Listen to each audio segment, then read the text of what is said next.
जय हिंद एवरीवन। तो आज की क्लास में हम देखने वाले हैं इन्वायरमेंट एंड इकोलॉजी। प्रीवियसली हमने क्या क्या पढ़ा? हमने पढ़ा आर्ट एंड कल्चर। उसके बाद हमने पढ़ा कि ताजमहल कहाँ है और किसने बनाया, दैट मीन्स हिस्टोरिकल मॉन्यूमेंट। ठीक है। Then we studied about continent, river system, continent, river system और mountain range of India and world. उसके बाद हमने इंडिया की टोपोग्राफी को अच्छे से देखा। हमने इंडियन सॉइल के बारे में पढ़ा। ठीक है। और कहाँ कहाँ पर कौन कौन सी सॉइल पाई जाती है। One quick question for you. Question ये है कि हमारी जो एरिड सॉइल है और जो हमारी सलाइन सॉइल है वो कहाँ पाई जाती है, आप मुझे कमेंट में बताओगे। ठीक है। क्या बोला मैंने? एरिड और सलाइन सॉइल कहाँ पाई जाती है वो आप बताओगे मुझे कमेंट सेक्शन में। इतना क्लियर है? तो स्टार्ट करें एनवायरमेंट के बारे में आज। तो देखो, यहाँ लगा रखी है बहुत प्यारी सी पिक्चर। इसमें आपको क्या दिख रहा है? आपको दिख रही है यहाँ पे ग्रीनरी। ठीक है। दैट मीन्स इन्वायरमेंट हमारा एक ऐसा सब्जेक्ट है जो ग्रीनरी बताता है। ग्रीनरी मतलब अगर मान के चलो आपके आसपास सारे फॉरेस्ट काट दिए जाए, एक हाइपोथेटिकल सिचुएशन लेके चलते हैं कि आपके आसपास सारे फॉरेस्ट काट दिया जाए। जब सारे फॉरेस्ट काट दिए मैंने तो क्या बचा? कुछ नहीं, खाली बंजर जमीन। ठीक है।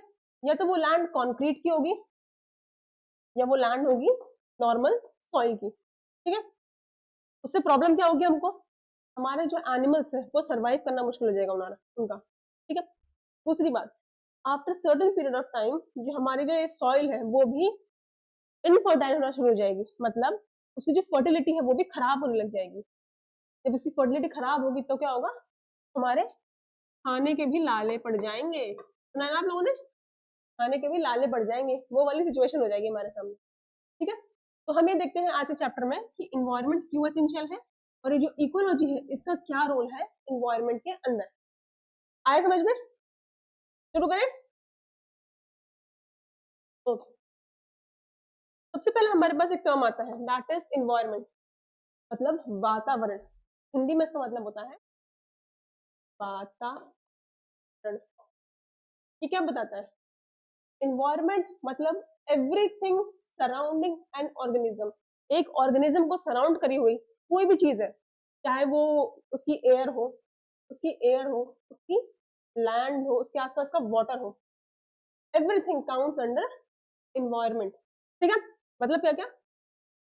Environment is everything surrounding an organism. Organism में क्या आता है हमारे? नॉन लिविंग और लिविंग। ठीक है। नॉन लिविंग कौन कौन से हो गए? जो जीवित नहीं है, सिंपल सी बात है, जैसे कि हमारी एयर, वाटर, लैंड, ये सब नॉन लिविंग हो गए। लिविंग में जैसे कि आप हो और मैं हूं, हम लोग हो गए living beings which can breathe. आए समझ में? तो क्या है इन्वायरमेंट हमारा? Everything surrounding an organism is called environment. मेरे आसपास जितनी भी चीजें हैं इज नोन एज इन्वायरमेंट, जिसमें हमारा लिविंग और नॉन लिविंग दोनों इंक्लूड होता है। ठीक है। अब यहाँ देखो पिक्चर बनी हुई है। अभी बायोस्फीयर, ये एटमॉस्फेयर वगैरह अभी इसको छोड़ो, सिंपली ये देखो, यहाँ आपकी लैंड है और ट्रीज भी है, लैंड भी है और ट्रीज भी है। ठीक है। यहाँ क्या है? यहाँ आपकी एयर है, आपकी एयर है, यहाँ आपका वाटर है, ये आपका वाटर है। मतलब एवरीथिंग, इसमें सारी चीजें इंक्लूडेड है और वो सारी चीजें जो है किसी भी लाइफ के लिए हेल्पफुल होती है। That's why we call it as environment. तो किसी भी लाइफ के लिए हेल्पफुल है तभी हम उसको बोलते हैं एनवायरनमेंट, मतलब वातावरण। ठीक है। अगर वातावरण की बात की जा रही है और उसको मैंने ग्रीनरी को पॉइंट आउट नहीं किया तो क्या होगा? ये सबसे बड़ा लॉस होगा इसका हमारा। सिंपल सी बात है। हम जो ऑक्सीजन लेते हैं वो कहाँ से मिलेगी हमें? हमें ग्रीनरी से मिलेगी। मतलब अगर हमारे आसपास हरे पेड़ पौधे ना हो तो हम सांस नहीं ले पाएंगे, और जब हम सांस नहीं ले पाएंगे तो क्या होगा? We started dying. हम मरना शुरू हो जाएंगे, और जब मरने लगेंगे तो क्या होगा? हम सॉइल में मिक्स हो जाएंगे। सिंपल, मतलब कोई लाइफ फिर उसके बाद एग्जिस्ट ही नहीं करेगी। इसीलिए हमें इन्वायरमेंट की जरूरत पड़ती है। आया तो समझ में? ओके। अब देखो यहाँ पे कुछ पॉइंट है जिसको मैं नोट डाउन करूंगी। सबसे पहला एटमॉस्फेयर, इसमें है हमारी एयर। मैंने आपको लेयर्स ऑफ एटमॉस्फेयर में पढ़ाया था ना, हमारे कितने टाइप के लेयर्स होती हैं? We have 5 types of layer. पहला है हमारा troposphere. Then we have stratosphere, उसके बाद we have mesosphere, then we have thermosphere या आइनोस्फेयर, उसके बाद है हमारा एक्सोस्फेयर। ठीक है, ये रहा मेरा ग्राउंड सरफेस, ये हमने देखा था लेयर्स ऑफ एटमॉस्फेयर में। ठीक है, एक बार क्विक रिवाइज करते हैं। ठीक है, टोपोस्फेयर की खासियत क्या है, सारे लिविंग बींग, बायोस्फेयर, एनवायरमेंट, सब कुछ यही मिलता है टोपोस्फेयर में। मतलब जहां अभी हम हैं, जहां अभी हम एग्जिस्ट कर रहे हैं, हमारा घर जहां पर है, हम लोगों का स्कूल जहां पर है, हम लोगों की ग्रीनरी जहां पर है, हमारे जितने माउंटेन विलेजेस हैं, वो सब टोपोस्फेयर में है। इतना क्लियर हो गया? Okay, next we have stratosphere. Stratosphere क्या करता है हमसे, ये हेल्प करता है सन की अल्ट्रा वायलेट रेडिएशन को हमारे पास आने से पहले उसको रोकता है। ठीक है, हमारी जो सन है वो सारी अच्छी अच्छी रेडिएशन नहीं देती है। ठीक है, सन के पास कुछ हार्मफुल रेडिएशन भी होती है। अगर सन का ज्यादा एक्सपोजर हुआ और हार्मफुल रेज हमारे पास पहुंची तो हमें स्किन कैंसर हो जाता है। इस वजह से ये जो हमारा स्ट्रेटोस्फेयर है, ये सन की यूवी रेज को रोकता है। क्लियर? डन। उसके बाद वी हैव मेसोस्फेयर, ये हमारी कोल्डेस्ट लेयर है। कौन सी है हमारी कोल्डेस्ट लेयर? दैट मीन्स यहाँ पर अगर कोई भी कॉमेट आएगा, कोई भी मीटियोर आएगा, तो यहाँ पे आके सीधा बर्न होने लग जाएगा। ठीक है, बर्न क्यों होता है वो, एक तो हमारे बहुत तेज स्पीड से। ठीक है, और ये हमारा ठंडा है, जब ठंडा और गर्म मिक्स होता है तो क्या होता है, कॉन्ट्रास्ट होता है। और जब वो से ठंडा आएगा गर्म के पास, तो क्या होगा, कॉन्ट्रास्ट होगा और वो अपनी एक तेल निकाल के ऐसे करके शूटिंग स्टार की तरफ गिरेगा। ठीक है, ये होगी मेरी mesosphere. Then I have thermosphere, जिसको मैं आइनोस्फेयर भी बोलती हूँ। ठीक है, थर्मो आइनो मतलब यहाँ जितनी भी सैटेलाइट्स है ना, सैटेलाइट, जितना भी कम्युनिकेशन है, जितना भी कम्युनिकेशन है, हमारा इंटरनेट जो चल रहा है वो इसी हमारी लेयर पे है। ठीक है, अगर वो नीचे हो तभी भी दिक्कत है, अगर वो बहुत नीचे हो तभी भी दिक्कत है। कोई छोटा बच्चा ऐसे जोर से पत्थर मारे और यहाँ पे हमारा क्या पता इंटरनेट का कनेक्शन कट हो जाए। ठीक है, तो क्या है, उसको रखा है इतना ऊपर ताकि वो वाइड रेंज कवर कर सके, वो अर्थ का ज्यादा रेंज कवर कर सके। ठीक है, इसलिए उसको रखा है ऊपर हमने। इतना clear? Then we have exosphere. अब एक्सोस्फेयर क्या करते हैं, ये होता है हमारा आउटर स्पेस। आउटर स्पेस ये होता है ब्लैक इन कलर, और यहाँ पे क्या है, हमारी बड़ी बड़ी सैटेलाइट, जैसे कि स्पेस स्टेशन हो गए हमारे, हमारा जो मून है, हमारा जो स्पेस स्टेशन है, वो सब यहाँ पे रहते हैं। इस लेयर का वैसे कोई काम नहीं है, इसका मतलब है कि हमारा स्पेस शुरू हो गया। ठीक है, ये हमने पढ़ा था लेयर्स ऑफ एटमॉस्फेयर पे, आए समझ में? उसके बाद यहाँ पे है हमारे पास हाइड्रोस्फेयर। हाइड्रो लिखा है यहाँ पे, हाइड्रो, हाइड्रोस्फेयर। अब देखो, हर किसी के पीछे स्फेयर लगा है, मतलब यहाँ स्फेयर, यहाँ स्फेयर, यहाँ स्फेयर, यहाँ स्फेयर, मतलब ये जो भी है ये सब एक सर्कल में है। स्फेयर मतलब सर्कल। इतना क्लियर? कोई डाउट नहीं? हाइड्रो मतलब पानी, पानी वाला सर्कल, तो कहाँ होगा वो, यहाँ होगा ओशंस में। ठीक है, पानी वाला सर्कल कहाँ पर होगा, ओशंस में। Next we have lithosphere. Lith मतलब लैंड, लिथ मतलब होता है लैंड, और लैंड का स्फेयर हो गया मतलब ये हमारी होगी अर्थ। आए समझ में? ये कहाँ मिलेगा हमें, ये मिलेगा मुझे लैंड में, यहीं पे मेरी वेजिटेशन होंगी, यहाँ मेरे पेड़ ग्रो करेंगे। ठीक है, उसके बाद मेरा आता है एटमॉस्फेयर, मतलब एटम मतलब एयर। ठीक है, प्रेशर कैसे नापते हैं एयर का, प्रेशर कैसे नापते हैं हम, एटीएम पे नापते हैं ना, एटमॉस्फेरिक प्रेशर नापते हैं, ऐसे नापते हैं ना। तो ये हो गया हमारा एयर वाला स्फेयर। अब ये तीनों जहां मिलते हैं इसे बोलते हैं बायोस्फीयर, और वो हो गया मेरा ये बीच वाला एरिया, ये रहा बीच वाला एरिया, ये पूरा हो गया मेरा बायोस्फीयर। बायो मतलब क्या होता है, बायो मतलब होता है लाइफ। ठीक है, अब आए समझ में हम क्यों उसको एटमॉस्फेयर बोल रहे हैं, क्यों मैं इसको बायोस्फीयर बोल रही हूँ, क्यों मैं इसको लिथोस्फीयर और हाइड्रोस्फीयर बोल रही हूँ। इतना क्लियर हो गया? हाँ, ओके। अब देखो, इन्वायरमेंट वर्सेस इकोसिस्टम। ठीक है, इन्वायरमेंट मतलब जो हमारा नेचुरल है, ये मेरा नेचुरल है,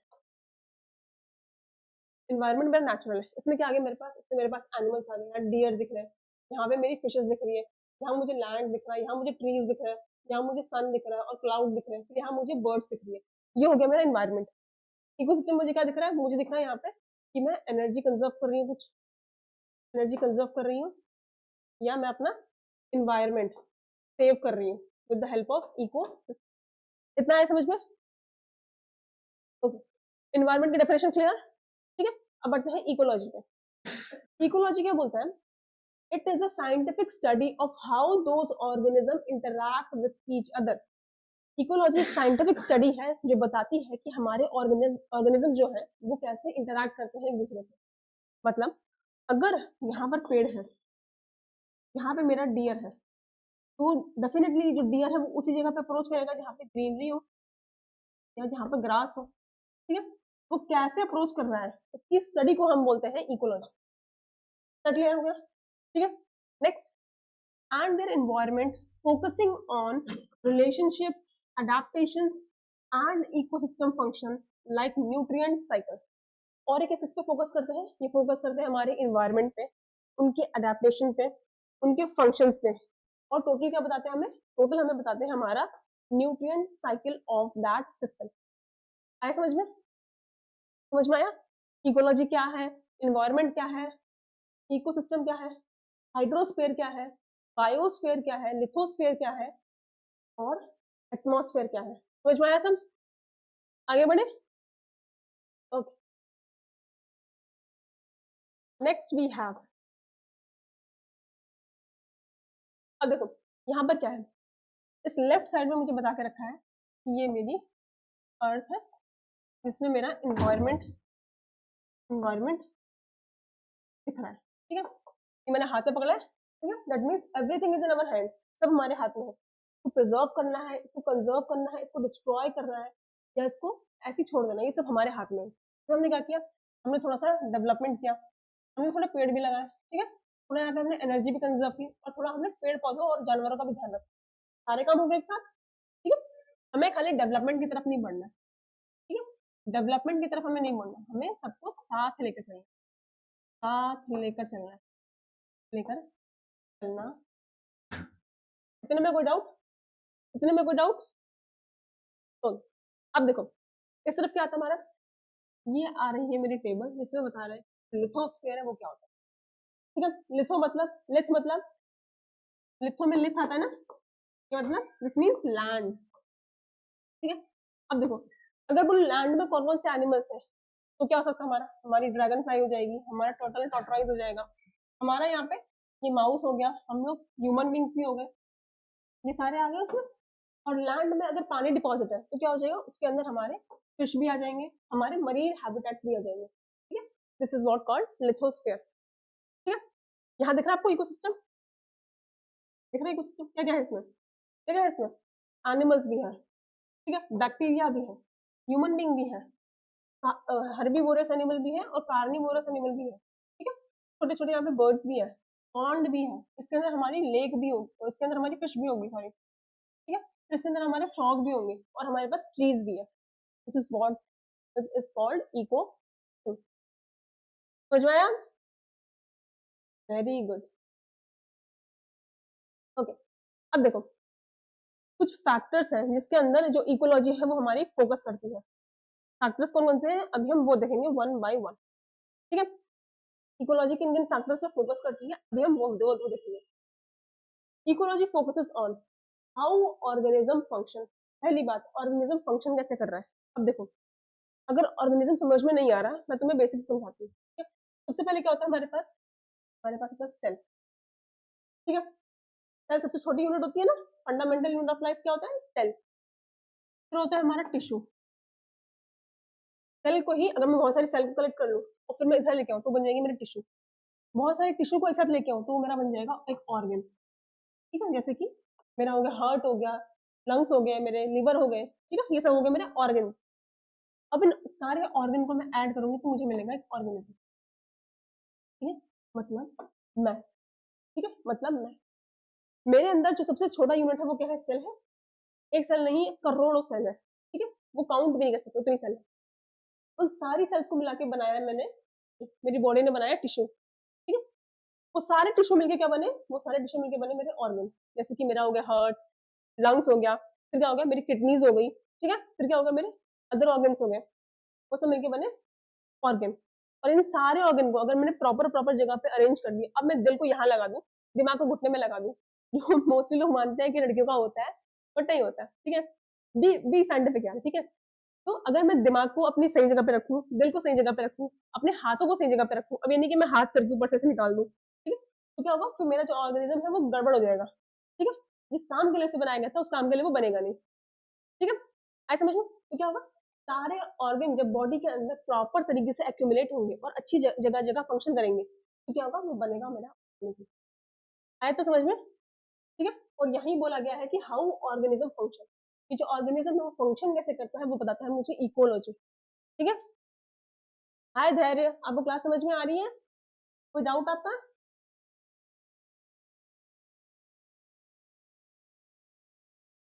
ठीक है,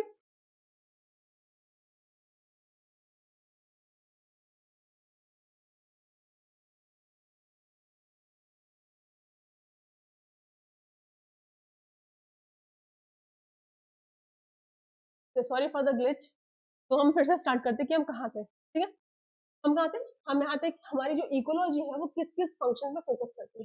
सबसे पहला कि हमारा ऑर्गेनिज्म कैसे फंक्शन करता है।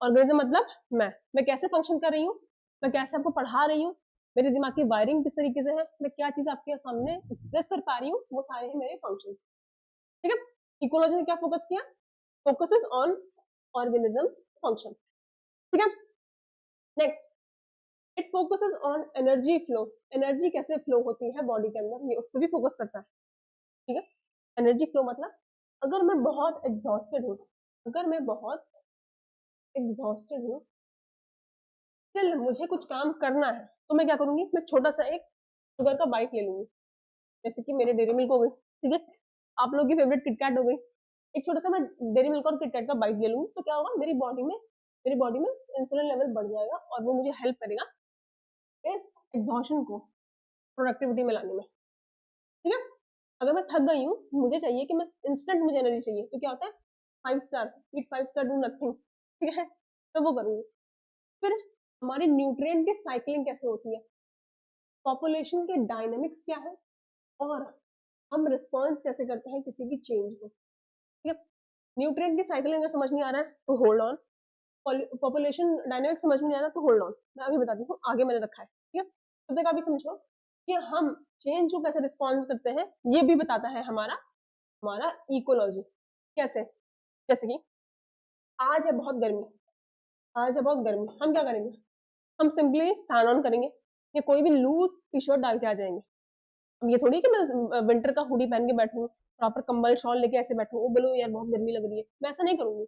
मैं क्या करूंगी, मैं सिंपल एक हुडी डालूंगी, और मैं सिंपल एक पतली सी शर्ट डालूंगी और आराम से पंखा चला के उसके नीचे बैठ जाऊंगी। तो क्या होगा, इसने मुझे बताया कि मुझे क्लाइमेट अगर चेंज हो रहा है तो उसे कैसे डील करना है।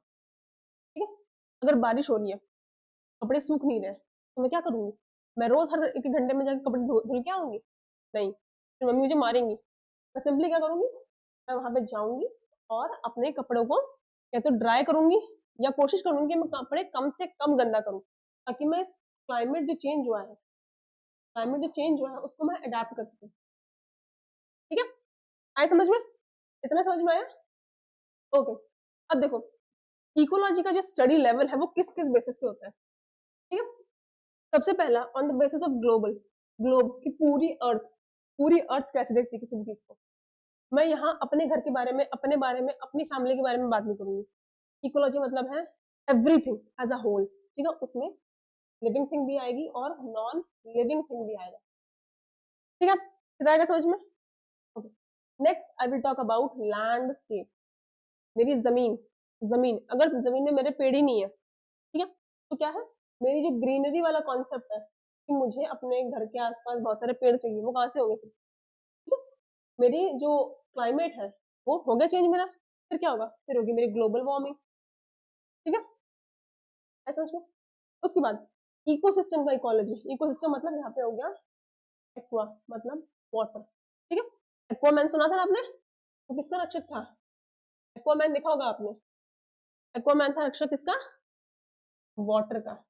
ठीक है, तो मुझे वाटर पे भी ध्यान देना पड़ेगा। ठीक है, उसके बाद मुझे कम्युनिटी पे भी ध्यान देना पड़ेगा।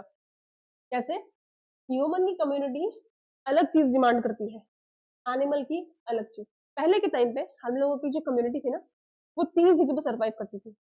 ब्रीदिंग अच्छे से हो जाए, अच्छी मुझे ग्रीनरी मिल जाए आसपास, दूसरा मुझे साफ पानी मिल जाए, तीसरा रहने के लिए ठिकाना मिल जाए, ताकि मुझे कोई भी जानवर आके मार ना दे या मेरी फैमिली को आके ना मार दे। ठीक है, पहले हम 3 प्रिंसिपल पे काम करते थे। एनिमल से करते थे, उनका भी सेम ये था, उनको भी ब्रीदिंग चाहिए, उनको भी खाना चाहिए। खाना भी कैसे? कुछ-कुछ को ग्रासेस चाहिए, कुछ-कुछ को फ्लेश चाहिए, ठीक है? Depend upon their interest. आज अगर बब्बन शेर का मन किया कि मुझे आज वेज बिरयानी खानी है, तो उसे कोई नहीं रोक सकता, ठीक है? और अगर उसका मन किया कि मुझे मटर बिरयानी खानी है, मटन बिरयानी खानी है, तभी भी उसे कोई नहीं रोक सकता। It's up to him, it's up to Babban Sher, उसे कोई नहीं रोक सकता, ठीक है? तो क्या है? एनिमल्स और ह्यूमन्स इन सबका अलग-अलग कम्युनिटी है, इनका रहने का तरीका अलग-अलग है। जो लोग हमारे नॉर्थ के एरियाज में रहते हैं, they are used to cold areas, ठीक है? उनको कोल्ड का पता है अच्छे से कि बारिश होगी, या अगर मेरी स्नो की फ्लेक्स गिर रही है, अगर मेरी स्नो की फ्लेक्स गिर रही है, तो क्या होगा? हमें कैसे डील करना है, हमें कौन से कपड़े पहनने, कौन से नहीं पहनने। वेयर एज अगर जो साउथ इंडिया के लोग हैं, वहां पर गर्मी ज्यादा रहती है, ठीक है? उनके पास अगर गर्मी आ गई तो उनको पता है गर्मी से कैसे डील करना है, ठीक है? उनके पास गर्मी के कपड़े हैं, और नॉर्थ इंडिया वालों के पास सर्दी के कपड़े हैं। देखना, उनका स्टॉक सर्दी के कपड़ों से भरा होता है, और ये गर्मी के कपड़ों से भरा होता है, ठीक है? ये हो गया हमारा on the basis of community. Then we have on the basis of population. Population कैसे? आपने फूड चेन तो देखी होगी ना? फूड चेन में क्या था हमारे पास? फूड चेन में सबसे नीचे हमारा वो एनिमल होते थे, या वो कम्युनिटी होती थी जो ज्यादा क्वांटिटी में, ठीक है? मान के चलो ग्रास हो गई, ठीक है? ओके। नेक्स्ट आती है हमारी वो कम्युनिटी जो इससे कम है, से कम है। ये मान के चलो गोट हो गई, ठीक है? उसके ऊपर वो कम्युनिटी आएगी जो गोट से कम है, यहाँ मान के चलो लायन हो गया, ठीक है? और इसके ऊपर वो कम्युनिटी आएगी जो और कम है, तो यहाँ मान के चलो हो गया हमारा वल्चर, ठीक है? अब देखो कम्युनिटी के बेस पे कैसे होता है, पॉपुलेशन के बेस पे कैसे होता है। ग्रास जो है तो गोट खाएगी, ठीक है? गोट को लायन खाएगा, लायन के मरने के बाद उसको वल्चर खाएगा। ये होगी फूड चेन। और ये कैसी हो रही है? ऐसे दिख रही है ट्रायंगुलर शेप में, दिख रही है? नीचे वन में ग्रास सबसे ज्यादा है, फिर गोट कम है हमारे पास, फिर लायन है, देन वी हैव वल्चर। सबसे ऊपर जो है उसकी क्वांटिटी हमेशा कम होती है, उसकी पॉपुलेशन कम होती है। क्यों? क्यों कम होगी? अगर वल्चर का हमारा क्वांटिटी बढ़ गया, तो ये जो बीच के है ना, ये सब गड़बड़ा जाएगा।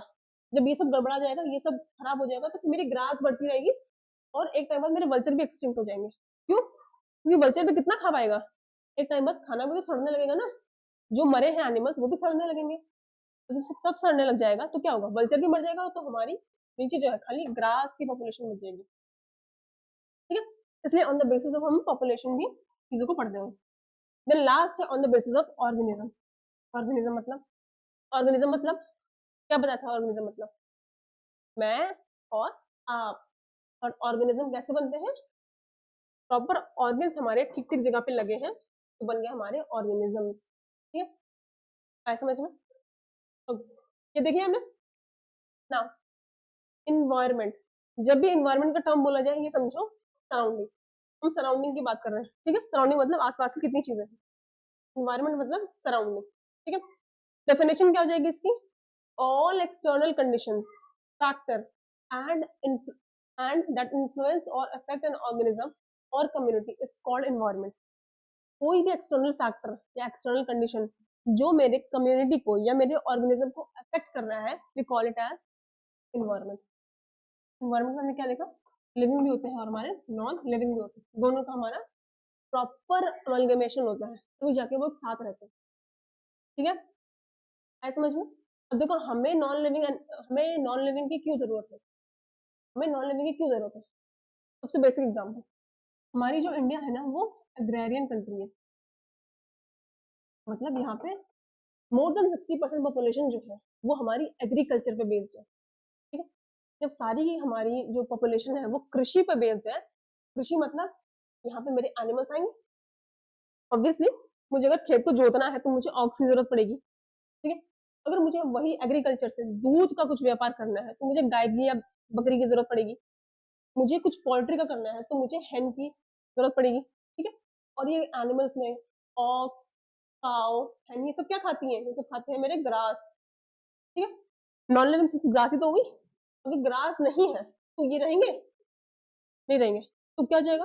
पूरी पॉपुलेशन ह्यूमन बेस्ड हो जाएगी, ह्यूमन बेस्ड। जब ह्यूमन बेस्ड होगी तो क्या क्या प्रॉब्लम्स आएंगे हमारे सामने? पूछो, क्या क्या प्रॉब्लम आएगी? क्या क्या आएगी? Number one, acquisition. हम कुछ भी जाके ना मान लेंगे, अगर हमारे आसपास एनिमल ही नहीं हुए तो मान के चलो हमारा जो हिमालय है, ठीक है, एनिमल नहीं है वहां पर, वहां मुझे कोई एक हिमालयन बॉर्डर पे कोई एक बहुत अच्छी लैंड पसंद आ गई, कोई इंसान तो है, कोई जानवर तो है नहीं जो वहां रहता है, जिसके हैबिटेट को हमें प्रोटेक्ट करना है, मैं क्या करूंगी, मैंने वहां जाके अपना एक झंडा लगा दिया, बोल दिया कि दिस इज माई प्रॉपर्टी, ठीक है, यहाँ मत आना, हो गया, बेफालतू का होगा मेरा एक्विजिशन। और उसके बाद क्या होगा, फिर हम जिस स्पीड से अभी नेचुरल रिसोर्सेज को वेस्ट कर रहे हैं, हम उसी स्पीड से और भी वेस्ट करने लग जाएंगे। अभी हम क्यों रुके हैं, हम ये सोचते हैं कि जो एनिमल्स है ना, हम इनका ध्यान रखते हैं, एनिमल्स का ध्यान रखते हैं, इस चक्कर में थोड़ी बहुत ग्रीनरी हमारे पास बची हुई है, थोड़ी बहुत बची हुई है, और वो भी आज के टाइम में थोड़ी सी टिंट होती हुई दिख रही है, ठीक है, आया समझ में, इन्वायरमेंट समझ में आया, ओके। उसके बाद आते हैं हमारे पास दो टर्म, एक है बायोटिक और दूसरा है एबायोटिक कंपोनेंट्स, ठीक है, देखो मैंने बोला था ना बायो मतलब लिविंग, ठीक है, और ए बायो मतलब ऐसे, ए बायो मतलब नॉन लिविंग, ठीक है, घर में जाके मम्मी से मत ट्राई करना, बिल्कुल मत ट्राई करना, नहीं तो बहुत पिटाई होगी, ठीक है, तो मैं नहीं आऊंगी बचाने के लिए। तो ये है हमारे पास बायोटिक और ए बायोटिक, कौन सा वाला है, ए बायोटिक, ठीक है, बायोटिक में क्या हो गया मेरे पास, लिविंग थिंग्स जैसे कि प्लांट, एनिमल और माइक्रोब्स, वायरस, बैक्टीरिया, ये सभी तो है हमारे, है। और एबायोटिक में क्या होगा, नॉन लिविंग थिंग्स जैसे कि एयर, वाटर, सॉइल, लाइट, और इसमें मैं ग्रास भी अगर ऐड कर दूं तो कोई दिक्कत नहीं, और टेम्परेचर, ऐसा समझ में। आपके एमसीक्यू में क्या पूछेगा, चार ऑप्शन दिए होंगे, उसमें से बोलेगा कि आपको कौन सा है आपका बायोटिक, ठीक है, मैं देती हूँ ऑप्शन, बायोटिक कौन सा है, एनिमल्स, एयर, विंड, लैंड, इसमें से बायोटिक कौन सा है, बताओ जरा, इसमें से बायोटिक कौन सा है, इसमें से बायोटिक कौन सा है, बताओ जरा,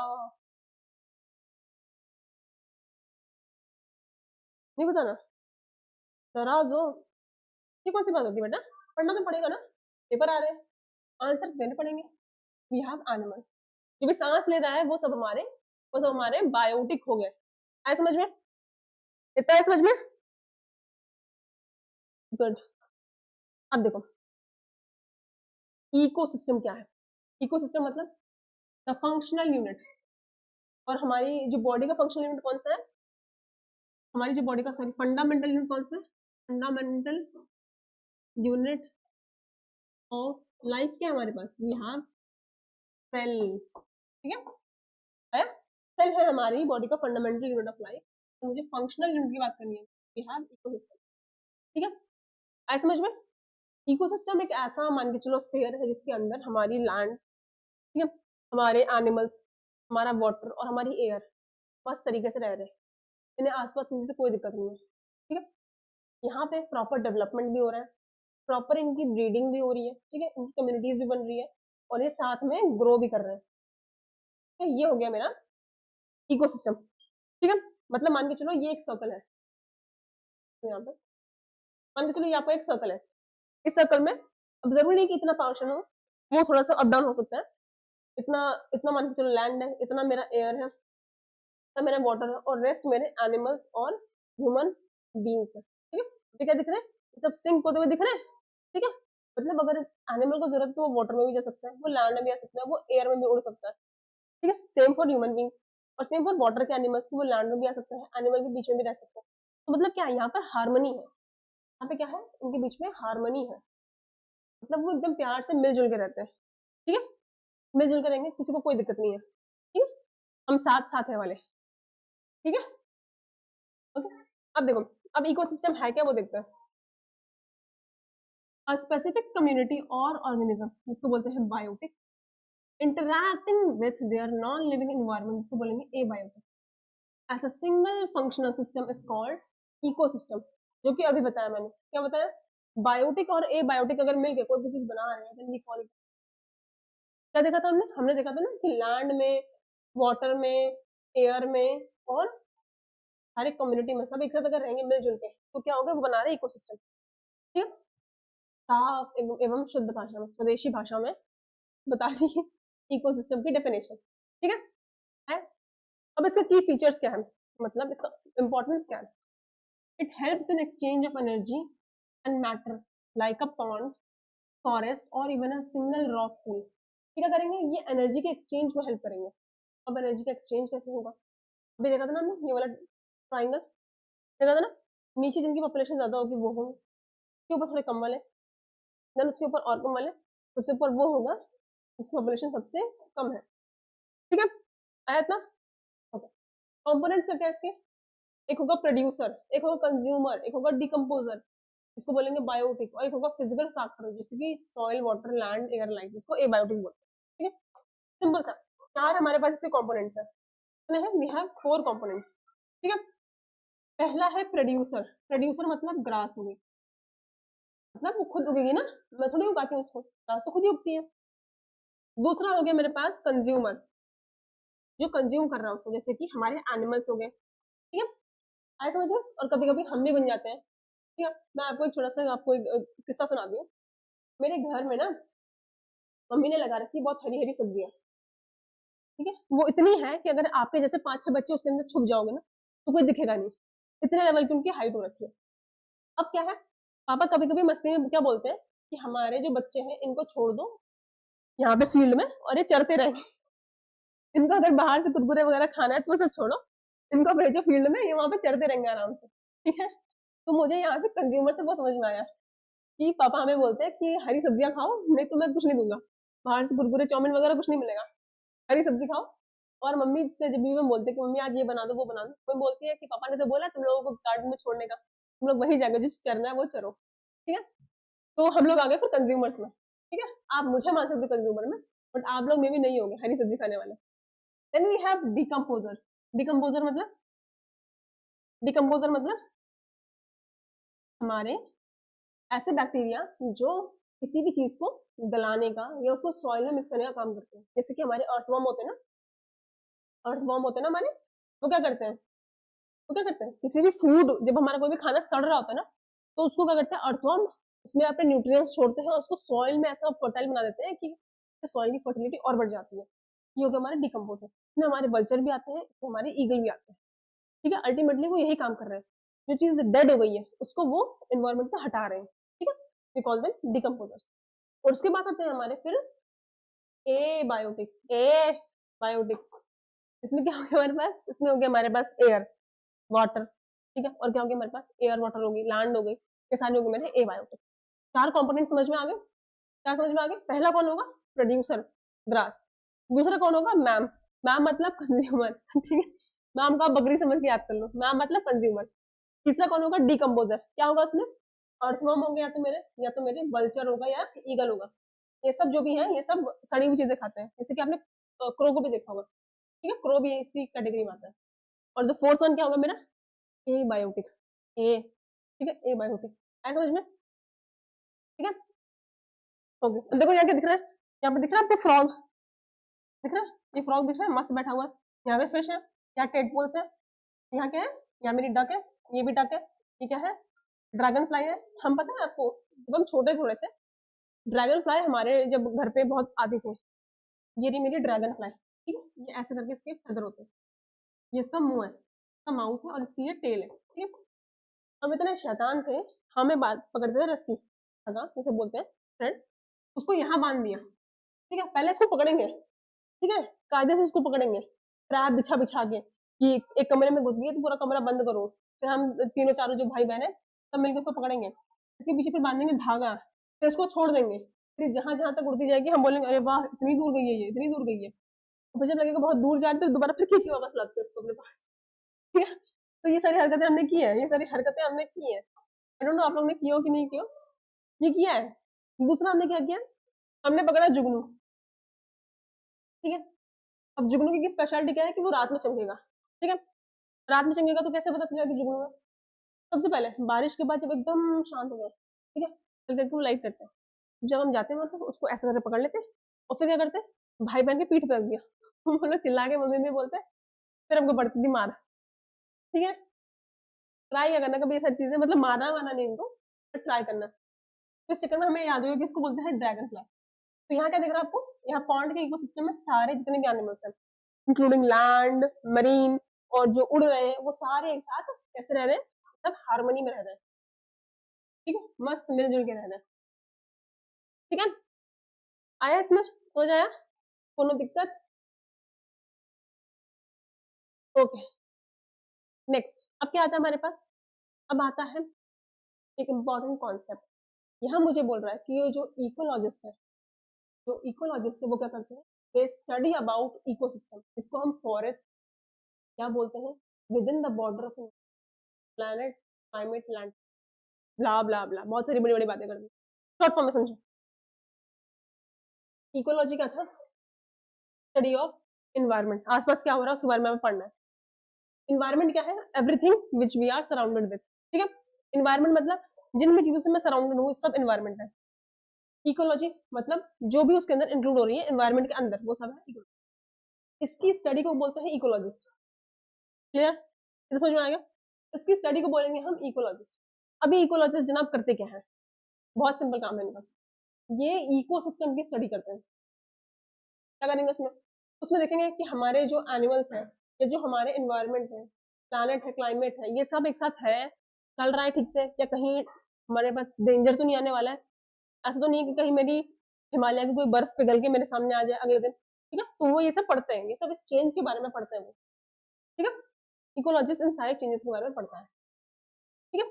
अब ये देखो, सिंगल डियर है मेरे पास, तो ये क्या है मेरा, ये है मेरा ऑर्गन, सॉरी ऑर्गेनिज्म, ठीक है। तो मैंने बोला था ना मैं हूँ ऑर्गेनिज्म और मैं बहुत सारे ऑर्गन से मिलकर बनी हूँ, ठीक है।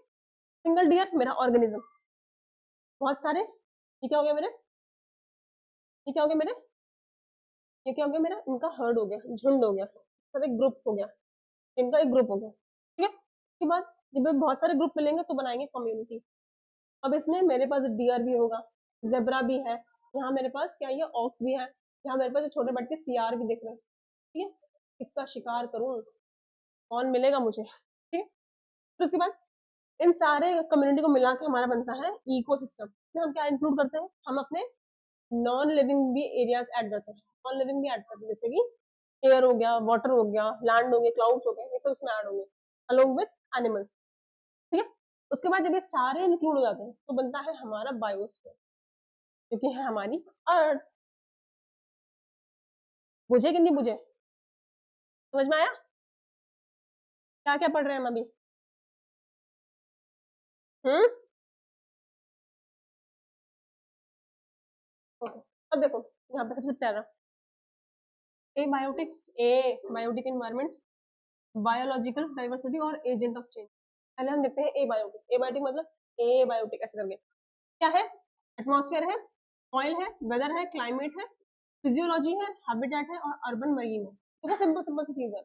अगर मैं बोलूंगी ए बायोटिक तो आप मुझे ये नहीं बोलोगे कि मैम ये डिजिटल बोर्ड ले लो ए बायोटिक, ये भी नॉन लिविंग थिंग है, बट मैं उनको इंक्लूड करूंगी ना जिनका कंट्रीब्यूशन मेरे इकोसिस्टम को बनाने में है, ठीक है। एयर होगी, हवा नहीं है तो यहाँ पे मैं आपको पढ़ा नहीं पाऊंगी और आप पढ़ नहीं पाओगे, ठीक है। सारे एनिमल्स मर जाएंगे, सारे ह्यूमन बींग्स मर जाएंगे, ठीक है।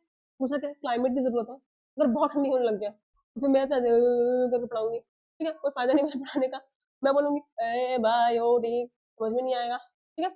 फिर क्या है, टेम्परेचर में ऊपर नीचे हुआ फिर भी दिक्कत है, और हमारे पास अगर फिजियोलॉजी गड़बड़ हो गई, मान के चलो अगर मैं पढ़ा रही हूँ, मैं दे रही हूँ आपको क्लासेस माउंट एवरेस्ट के टॉप से, वहां से मैं आपको डिजिटल बोर्ड में पढ़ा रही हूँ, तो क्या पता मेरा नीचे कनेक्शन पहुंच ही नहीं रहा है, मैंने क्लास खत्म कर दी, नीचे से बच्चे बोल रहे हैं ma'am network issue, ma'am network issue, ठीक है। तो फिजियोलॉजी का भी हेल्प है। ये सारे हो गए मेरे एबायोटिक फैक्टर्स। नेक्स्ट है बायोलॉजिकल, इसमें क्या आता है, इसमें फ्लोरा और फौना होता है। देखो फ्लोरा और फौना क्या होता है मैं बताती हूँ, अगर बोलो फ्लोरा,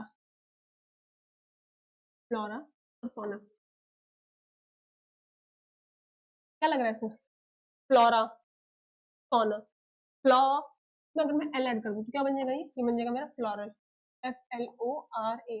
फ्लोरल मतलब क्या होता है, फ्लावर होते हैं, फ्लावर होता है, तो ये हो गया मेरा फ्लोरा मतलब फ्लावर्स, मतलब बहुत सारी चीजें जो एनिमल्स नहीं है, और फौना मतलब एनिमल्स, ठीक है। फौना मतलब एनिमल्स, और ये फ्लोरा मतलब, फ्लोरा क्या होता है, फ्लावर होता है, और फ्लावर क्या होता है हमारा, फ्लावर क्या होता है हमारा, फ्लावर होता है हमारा ग्रीन ग्रीन, ठीक है।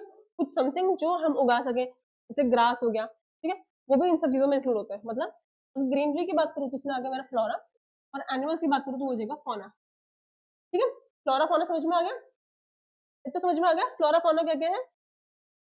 ठीक है, तो क्या है यहाँ पे बायोलॉजिकल डाइवर्सिटी में हमारे पास है फ्लोरा है, फौना है, फिर माइक्रोब्स है, वो छोटे छोटे जो हम बोलते हैं ना कि धोते जाओ धो, तेरा साबुन स्लो है क्या, वो वाला। ठीक है, then we have human being, फिर है हमारे पास वेजिटेशन, उसके बाद क्या है वाटर है, न्यूट्रिएंट है, देन साइकिल ऑफ पॉपुलेशन है, उसके बाद हमारी बायोटिक इंटरेक्शन है।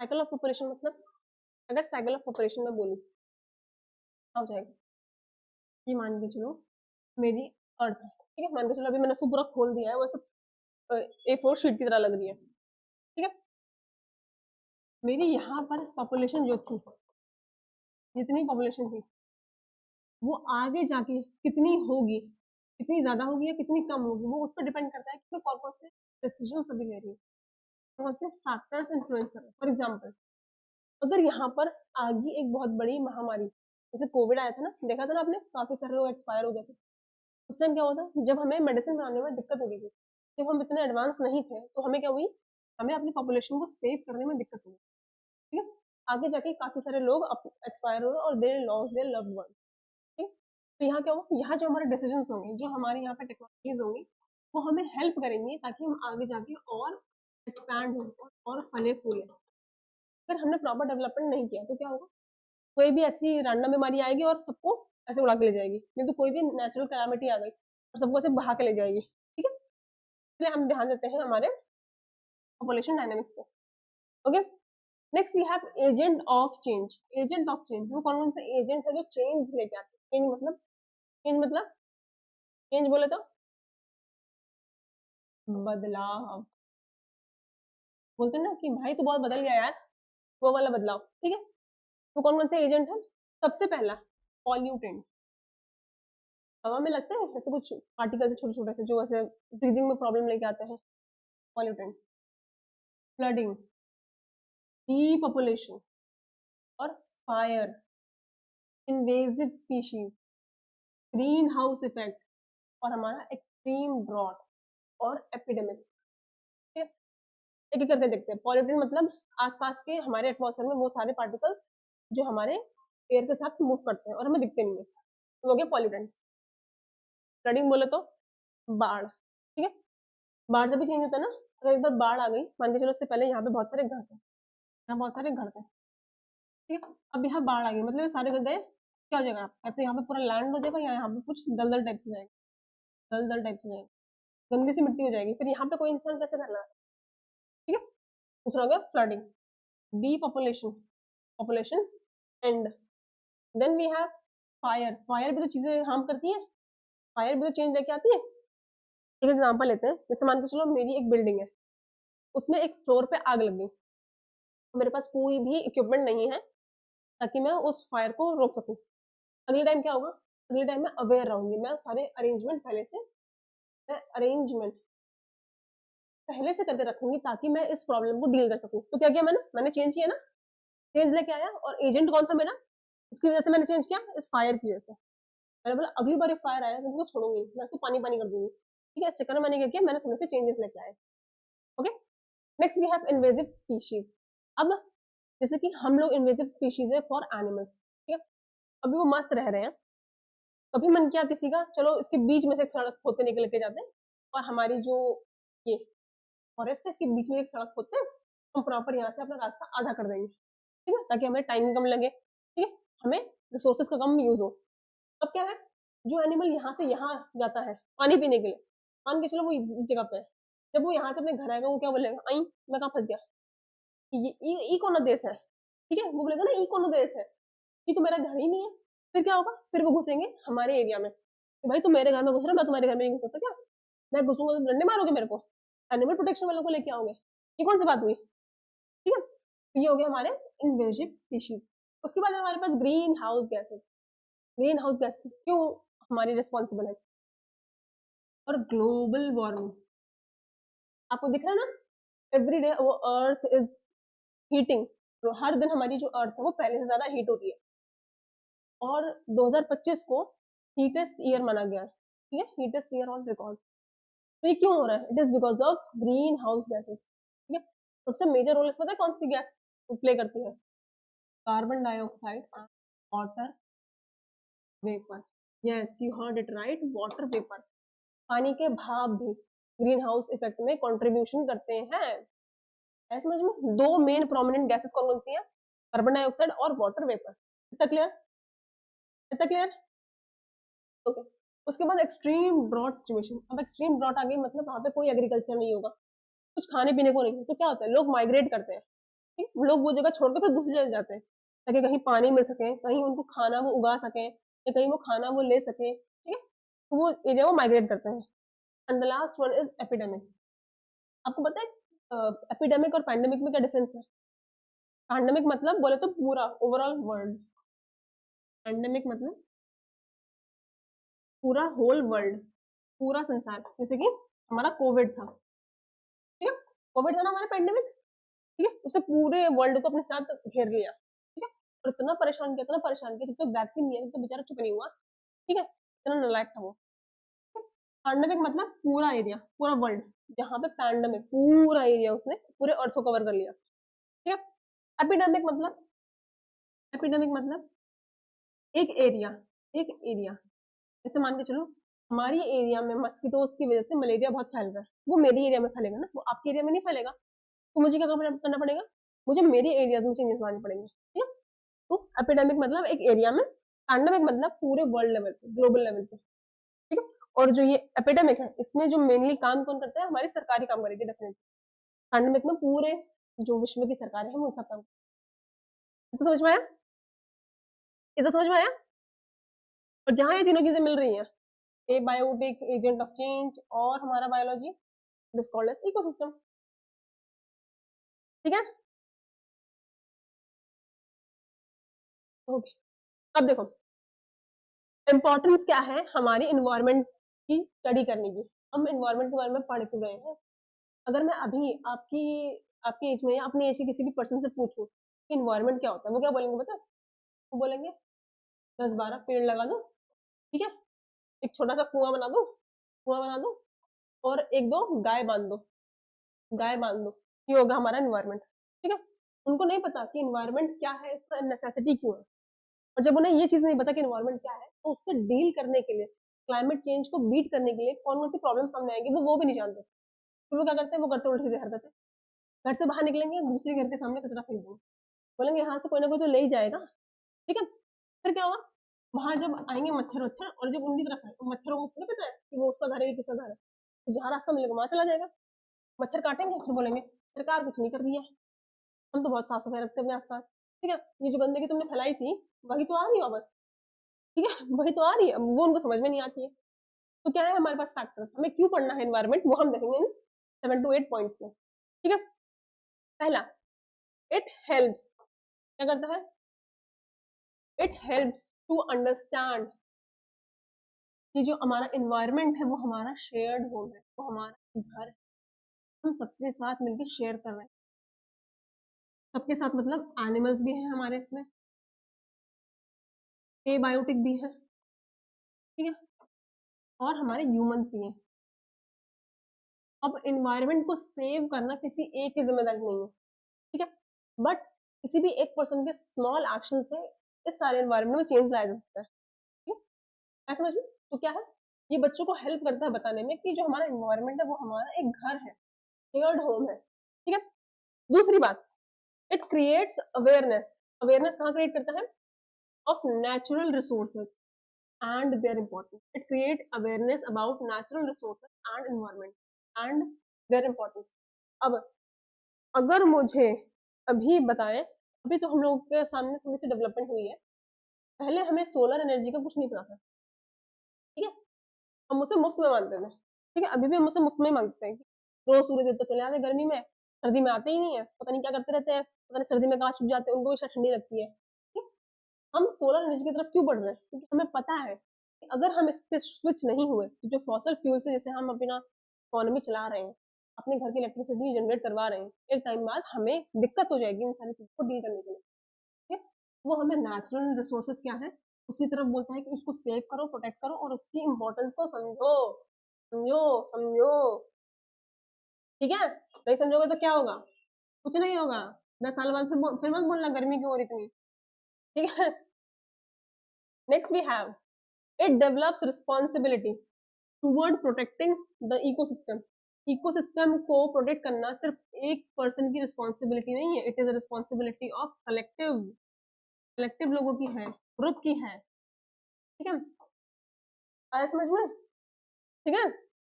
सरकार नियम बना देंगी, सरकार बोलेगी ये मत करो वो मत करो, बट अल्टीमेटली वही करना है इंसान को जो उसने करना है, ठीक है। एक की जिम्मेदारी नहीं है, बट सबकी है। और स्टार्ट कैसे होगा वो चेंज, जब आप अपने अंदर लेके आओगे तब वो स्टार्ट होगा चेंज, ठीक है। Next we have, it encourages eco friendly habitat and sustainable living. ये किस चीज को एनकरेज करती है, इको फ्रेंडली मतलब एनवायरमेंट फ्रेंडली हैबिटेट और सस्टेनेबल लिविंग का। एनवायरमेंट फ्रेंडली मतलब अगर मेरी इलेक्ट्रिसिटी विंड एनर्जी से या सोलर एनर्जी से डेवलप हो रही है, तो मैं फिजूल में फॉसल फ्यूल की तरफ क्यों जाऊं, मैं उस पर क्यों नहीं शिफ्ट हो सकता, ठीक है। आजकल काफी लोग हैं जो अपने घर में सोलर पैनल लगवा के, सोलर पैनल लगवा के इलेक्ट्रिसिटी ऑप्टेन कर रहे हैं, स्टोर कर रहे हैं सुबह के टाइम पे और रात में उसको यूज कर रहे हैं, ठीक है। Then we have, it builds sensitivity and respect for nature. ये नेचर की तरफ सेंसिटिविटी और रिस्पेक्ट को बिल्ड करता है। आपको पता है पहले के टाइम पर हम प्रकृति को एज अ नेचर, नेचर को एज अ मदर ट्रीट करते हैं, और लैंड को भी हम बोलते हैं ना, धरती मेरी माँ है, ठीक है, हम बोलते थे ना। तो कैसे करते हैं हम उसको, तभी रिस्पेक्ट करेंगे ना जब हम उसके वैल्यू समझेंगे, हम उसको इंपॉर्टेंस देंगे, तभी तो हम नेचर की रिस्पेक्ट कर पाएंगे, ये तो हम नहीं कर पाएंगे। हम किसी की रिस्पेक्ट क्यों करते हैं, जब हमें पता है कि उसकी इंपॉर्टेंस क्या है, उसकी जरूरत क्या है। नेचर बहुत कर रहा है हमारे लिए और करता रहेगा, बट उसकी भी एक लिमिट है। जब उसे पता चलेगा कि सामने वाला इंसान मेरी वैल्यू नहीं कर रहा है, तो जब उसने उसका मन हुआ कि ठीक है आज से मैं कुछ नहीं करूंगा, फिर हो जाएगा कैलेमिटीज का दौर शुरू। तो जब तक वो हमारे सपोर्ट में है, treat her as a respect, ठीक है। Next we have, it promote conservation and environmental values. ये कंजर्वेशन को प्रमोट करता है, रिसोर्सेज बचाओ बचाओ बचाओ, फ्यूचर के लिए काम आएगा, फ्यूचर के लिए काम आएगा, हमारी जनरेशन जब आगे जाएगी उसके लिए काम आएगा। नहीं तो जब आपके बच्चों के बच्चे होंगे तब तो फिर वो ये बोलेंगे कि पापा पानी कैसा दिखता है, पापा ओशन कैसा दिखता है, तो मतलब वहां पे बहुत बड़ा गड्ढा पड़ा हो, ठीक है। अगर अभी सेव नहीं किया तो फिर आगे जाके बहुत दिक्कत हो जाएगी, ठीक है। Next, it helps to maintain balance between humans and nature. Human और नेचर के बीच में बैलेंस बिल्ड करने के लिए हमें इकोलॉजी पढ़ना है। अब बैलेंस कैसे बिल्डअप होगा, जब मुझे समझ में आ रहा है कि अगर मैं पोल्यूशन कर रही हूँ, मैं कचरा जला रही हूँ, तो उससे नेचर के लंग्स को दिक्कत हो रही है, मैं क्यों करूंगी। और ये मेरे दिमाग में ख्याल कब आएगा, जब मुझे पता चलेगा इस नेचर को as a god, as a mother treat कर रही हूँ। तो मुझे पता चलेगा कि अगर मैं इसमें कचरा जलाऊंगी तो मेरी मदर को दिक्कत नहीं होगी, होगी ना। फिर मैं क्या करूंगी, मैं उस तरफ नहीं बढ़ूंगी। मैं क्या करूंगी, मैं सिंपली एक गड्ढा खोदूंगी, उसके अंदर डालूंगी, उसके बाद फिर मिट्टी डाल दूंगी, और 25-30 दिन बाद क्या होगा, मेरी प्यारी सी कंपोस्ट तैयार हो जाएगी और उसको मैं अपनी फर्टिलाइजेशन में यूज कर दूंगी। कर सकते हैं ना, अच्छा है, इंस्टेड ऑफ बर्निंग इट, ठीक है। उसके बाद क्या है, it prepares to make responsible citizen for future generation. Future generation के लिए ये हमें एक रिस्पॉन्सिबल सिटीजन बनाता है। अब देखो, फ्यूचर का जब होगा तब देखा जाएगा, बट अगर आप आज से थोड़े थोड़े चेंजेस लाना शुरू करोगे, थोड़े चेंजेस क्या अपने लेवल पे, जैसे कि जब आप क्लास में नहीं पढ़ रहे हो, ठीक है, आप पढ़ नहीं रहे हो, आप लाइट ऑफ करके चले जाओ रूम से, ठीक है। लाइट ऑफ करके फिर क्या होगा, थोड़ी सी एनर्जी, कुछ रुपए की एनर्जी आपकी बच जाएगी, ठीक है, कुछ रुपए की आपकी एनर्जी बच जाएगी। जब एनर्जी बच जाएगी तो क्या होगा, you have contributed toward nature. ये है आपके लेवल का कंट्रीब्यूशन, ठीक है, जो आप बिल्कुल कर सकते हो, ठीक है? अगर पापा या मम्मी एक्स्ट्रा फैन चला के बैठे, सिंपली बोल दो फैन की क्या जरूरत है, कम करो इसको, ठीक है। आया समझ में, यहाँ क्या समझ में कि हमें इकोसिस्टम का और इन्वायरमेंट का क्यों पढ़ना जरूरी है, ठीक है। नेक्स्ट, अब देखो, ये है हमारा बायोस्फीयर। सबसे पहला इंडिविजुअल, यहाँ एक प्यारी छोटी सी मछली है, बहुत सारी मछली मिलकर बना दी है पॉपुलेशन। मछली, केकड़े, well, shark, Scorpio, scorpion, Scorpio बोल रही हूँ, स्कॉर्पियन मिला के बना दिया कम्युनिटी। उसके बाद हमारे बनता है इकोसिस्टम, फिर बनता है हमारा एक biome, then we have biosphere, इस पर सब आता है। क्या क्या आएगा, लैंड आएगा, एयर आएगा और वाटर आएगा, ठीक है। आया तो समझ में, ओके, अब आते हैं हमारे पास कुछ क्वेश्चन। आई होप चैप्टर समझ में आया होगा। अब करते हैं क्वेश्चन धड़ाक के, ठीक है। फर्स्ट है, what is the environment mean? Environment का मतलब क्या है? हमने देखा, मतलब सराउंडिंग में जो भी चीज है, सराउंडिंग में जो भी चीज है वो सब आती है हमारे एनवायरनमेंट में, वो लिविंग हो या नॉन लिविंग हो। ऑप्शन देखो, only plant, only animal, everything around us is called environment. ठीक है, simple, easy PG. Next, which one of the following is a natural resource? Natural resource कौन सा है? प्लास्टिक है नेचुरल रिसोर्स? नेचुरल मतलब जो नेचुरली हमें ऑप्टेन हो जाए? नहीं। पेपर है? नहीं, ये तो हमें उससे मिलता है। हमें किससे मिलता है? ये वुड से मिलेगा, मतलब पेड़ से। सीमेंट? नहीं, हमारा है वाटर। ऐसा समझ में? उसके बाद we have, which gas is essential for breathing? Breathe करने के लिए कौन सी गैस जरूरी है? हमारी है carbon dioxide, is for plants. गलती मत करना, ठीक है। कार्बन डाइऑक्साइड जो है प्लांट्स के लिए इंपॉर्टेंट है, हमारे लिए कौन सी है? हमारे लिए है और मी, मेरे लिए ऑक्सीजन, ठीक है। नेक्स्ट हमारा आता है, plants prepare their food by a process. कौन से फूड से प्लांट्स अपना फूड प्रिपेयर करते हैं? By the process of photosynthesis. देखो, जो प्रोसेस है उसको मैं बताती हूँ। पहली है रेस्पिरेशन। रेस्पिरेशन मतलब सांस लेना, ठीक है। मैं ले रही हूँ रेस्पिरेशन, क्योंकि सांस लेना। दूसरा है डाइजेशन, अभी मैंने खाना खाया, मस्त तो पच गया, और मैं शाम को मैं जाके कढ़ाई पनीर खाऊंगी, ठीक है। नेक्स्ट आया है ट्रांसपिरेशन। जब रात में हमारा सन नहीं होता है, तो जो प्लांट्स है ना, वो वाटर को छोड़ते हैं, विच वी कॉल ट्रांसपिरेशन, ठीक है। उसके बाद, which of the following is a biotic component? Biotic, bio means life, life इसमें आते हुए, and the rest three are abiotic, ठीक है। ये abiotic, okay. Cutting down of trees is called, पेड़ों के काटने को क्या बोलते हैं? एफॉरेस्टेशन? नो, ये मैं बोलती हूँ जब मुझे और ट्री को प्लांट करना हो, कॉल्ड एफॉरेस्टेशन। एफॉरेस्टेशन किया तो हम नेचर में जो भी चेंजेस आ रहे हैं ना, वो डील कर सकते हैं। कटिंग डाउन ऑफ ट्रीज हो गया हमारा डिफॉरेस्टेशन। कंजर्वेशन मतलब बचाओ, प्लांटेशन मतलब लगाना है प्लांट्स, ठीक है। Okay, next we have, which of these helps in conserving environment? Environment को कंजर्व करने के लिए क्या क्या इंपॉर्टेंट? कुछ भी समझ में नहीं आया तो डायरेक्ट ऑप्शन पढ़ना शुरू करो, ठीक है। पहला बोल रहा है लिटरिंग। लिटरिंग मतलब पता है क्या होता है? वो जो कुछ लोग गंदगी फैलाते हैं ना रोड के किनारे, लिटरिंग वही बोलता है उसको। This is bad. Burning plastic? No. Recycling और वेस्टिंग, वेस्टिंग वाटर तो बिल्कुल नहीं है। रिसाइकलिंग मतलब कोई चीज अगर यूज हो चुकी है, हम उसको फिर से यूज करेंगे, ठीक है। जैसे कि अगर मान के चलो आपने कुछ आज खरीदा एक प्लास्टिक के बैग में, आप क्या कर सकते हो? उस प्लास्टिक के बैग को दोबारा ले जा सकते हो शॉप में, और शॉप वाले को बोल सकते हो कि प्लीज मुझे मत देना, मैं अपना बैग अपने साथ लेके आया हूँ, instead of asking his other bag, ठीक है। Next, which part of environment include living organism? Living मतलब बायो, बायो, ठीक है, आया। उसके बाद है animals that eat only plant. Only plant कौन खाता है? Only plant, only plant herbivorous. Carnivorous खाते हैं हमारे मीट फिश। ओमनीवोरस खाते हैं हमारे जो हर्बी होते हैं और ओमनी दोनों होती है। और डिकम्पोजर्स वो होते हैं जैसे कि वल्चर, क्रो, जो डेड, ठीक है, डेड को डिकम्पोज करने में हेल्प करते हैं, अर्थवॉर्म, ठीक है। हम लोग हैं ओमनीवोरस, मतलब हम कभी कभी प्लांट्स भी खाते हैं, कभी कभी हम एनिमल्स भी खाते हैं। आपको तो बताइए, जैसे कि फिश हो गई एनिमल, ठीक है, हमारी गोट हो गई, एग वगैरह, okay. Next we have, which of the following causes air pollution? Air pollution कौन सा कॉज करता है? ठीक है, सोचो सोचो। ट्री को प्लांट करने से एयर पोल्यूशन होगा? नहीं। रेनफॉल से एयर पोल्यूशन होगा? नहीं, कोई सेंस ही नहीं है। देन रिसाइकलिंग से एयर पोल्यूशन होगा? नहीं। किससे होगा एयर पोल्यूशन? व्हीकल के स्मोक से, जो गाड़ी से हमारा धुआं निकलता है, इससे होगा हमारा air pollution, clear.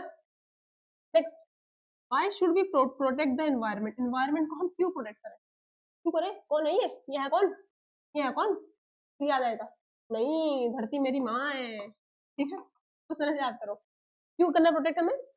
For survival, survival of living beings.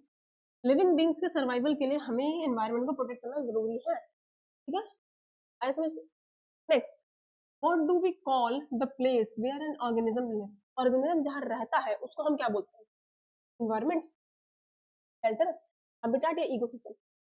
जब हमारा कोई भी ऑर्गेनिज्म जहाँ रह रहा है उस एरिया को क्या बोलते हैं हम? इन्वायरमेंट बोलते हैं? नहीं। शेल्टर बोलते हैं? हैबिटेट? हैबिटेट तो वो एरिया होगा जहाँ पे सारे एक साथ मिलकर रहते हैं। Ecosystem, collection of all, call it as shelter. ठीक है, आया समझ में? आया समझ में? आई होप आपको ये इन्वायरमेंट और इकोलॉजी समझ में आया होगा। तो मैंने हमारे जो बायोटिक है, ए बायोटिक है, और हमारा इकोसिस्टम क्या है, इन्वायरमेंट क्या है, इकोलॉजिस्ट किसे बोलते हैं, और रिन्यूएबल और नॉन रिन्यूएबल एनर्जी क्या है, इन सब के बारे में हमने बहुत थॉरली पढ़ा। हमने ये भी देखा कि हमारे कौन कौन से फैक्टर्स हैं जो इन सारी चीजों को इन्फ्लुएंस करते हैं। ठीक है, आई होप इस क्लास समझ में आई होगी, और हम मिलते हैं नेक्स्ट क्लास में। टिल देन हमारे टेलीग्राम चैनल को सब्सक्राइब कर लो, तुरंत ज्वाइन हो जाओ। 24 और 25 को हम लोगों की marathon for all the subjects. ठीक है, तो सी यू देयर। टिल देन जय हिंद।